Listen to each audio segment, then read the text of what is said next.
رائع، جميل، لا أدري، لذيذ، لا أدري، أي كلمة فيها تحمل شعورا معينا وإحساسا معينا. على أساس عندما تقول رغبتكم أو عملكم يكون قد يمكن أن يتشكل في صورة معينة. العمل الذي تريد أن تقوم به يجب أن تستطيع أن تشكله في صورة. لما تتكلم بالجملة، تلك الجملة تحمل كلمات يمكن أن تترجم بصور. واضح؟ واضح إسماعيل؟ واضحة؟ في كلمتك لابد من كلمات يمكن أن تترجم بصور. يمكن أن تقول في المكان الفلاني أو أشياء معينة، أو لا أدري، المهم أن تكون هناك صور، أن تكون هناك، لا يكون مجرد رغبة مجردة هكذا، لأن العقل الباطني هو يفهم بالصور، يسجل بالصور زائد المشاعر. إذن الخطاب الأول سوف يكون: أرجوك أيها الملك استرخي وارتاح. الجملة الثانية: أرجوك يا الكنية ديالك أعطيني، قل رغبتك بصورة. الجملة الثالثة: قل رغبتك بشعور. التدريب واضح؟ التدريب واضح، جيد. في البداية سوف تكون الجمل سريعة شيئا ما، الجمل سريعة. بعد ذلك سوف نقوم بجمل متوسطة السرعة عادية كما أتكلم الآن. بعدها سوف نخفض جدا سرعة الكلمات وسرعة الجمل. سوف أبدأ بالحديث بشكل بطيء: أرجوك أيها الملك، هكذا. لا، سرا سوف نتحدث مع باطننا بشكل سري. هذه جلسة رائعة جدا سوف تجلسونها مع ملككم الذي يملك كل شيء فيكم، وتطلبون منه وسوف يستجيب لكم. فإذا فلنبدأ. إذا أغمضوا عينيكم واسترخوا وافرحوا بهذا التدريب.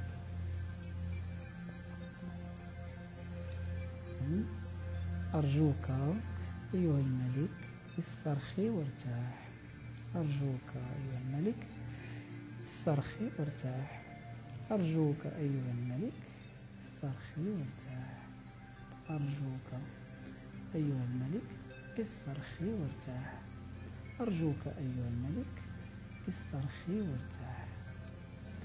أرجوك يا الكنية أريد الأمنية. أرجوك واذكر كنيتك أريد هذا العمل. أرجوك واذكر كنيتك أريد هذا العمل. أتودد إليك كنيتك أريد أن أقوم بهذا العمل. أتوسل إليك كنيتك أريد أن أقوم بهذا العمل. أرجوك كنيتك هذا العمل رائع وجميل جدا. أرجوك كنيتك هذا العمل سوف يفرحنا جميعا. أرجوك كنيتك هذا العمل سوف يسعدنا كثيرا.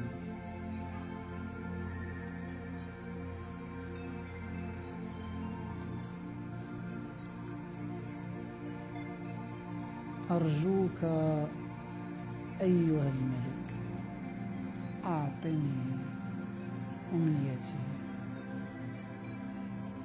أرجوك أيها الملك حقق لي طلبي.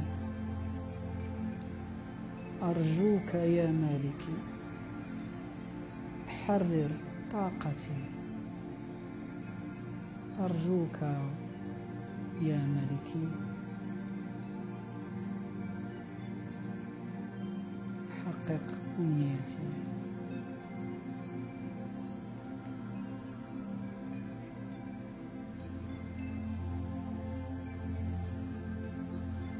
أتودد إليك، أتوسل إليك.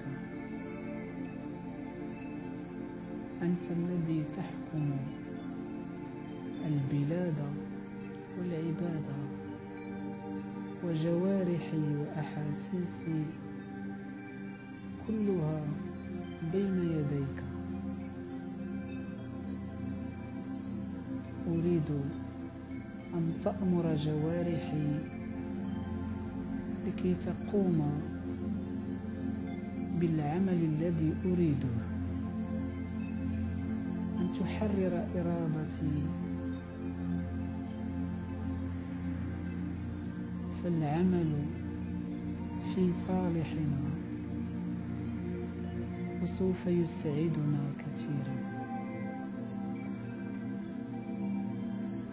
أرجوك، فإنني لمدة أيام وأسابيع وشهور أتمنى أن أقوم بهذا العمل، فيسر جوارحي وإرادتي وشعوري ومشاعري وكل الجنود لأقوم بتحقيق رغبتي في هذه الليلة. أتودد إليك يا سيدي.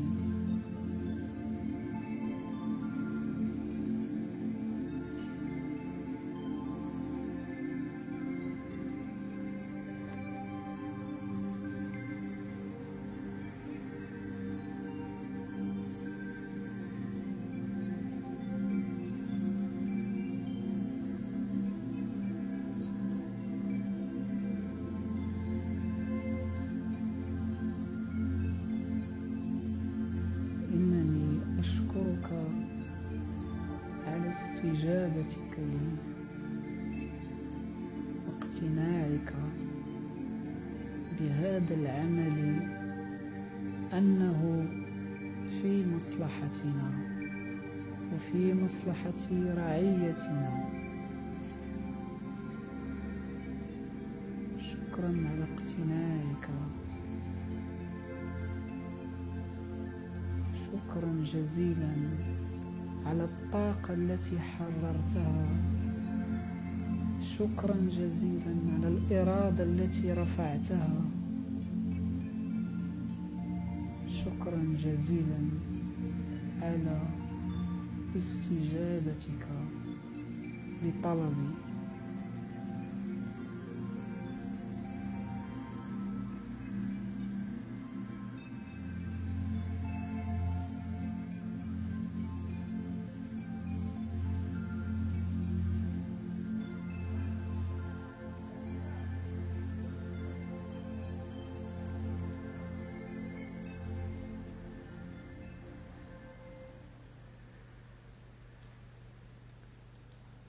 جيد، ممكن تفتحوا عينيكم شوية.